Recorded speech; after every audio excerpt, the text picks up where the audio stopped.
ఒరేయ్, నువ్వు ఇంట్లో కృష్ణయ్యవి, వీధిలో రామయ్యవి. నీ పెళ్ళాం కూడా సేమ్ టు సేమ్ నీ టైపే.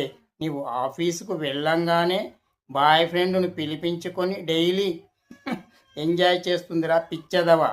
నీ పెళ్ళాం పతివ్రత అని నీవు అనుకుంటున్నావు. నువ్వు నా కాళ్ళు పట్టుకుంటే నీ పెళ్ళాం పతివ్రతో కాదో నేను నిరూపిస్తాను. నీ పెళ్ళాంపై పెట్రోల్ పోసి రెడీగా ఉంచాను. ఇదిగో అగ్గిపెట్టే, తీసుకో.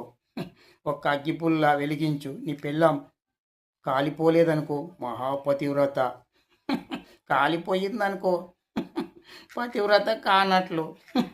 అర్థమయ్యిందా? ఇక నువ్వు విడాకులు ఇచ్చేయవచ్చురా పిచ్చదవా. అలాగే కాపురం చేస్తే నీకే యమ డేంజరు.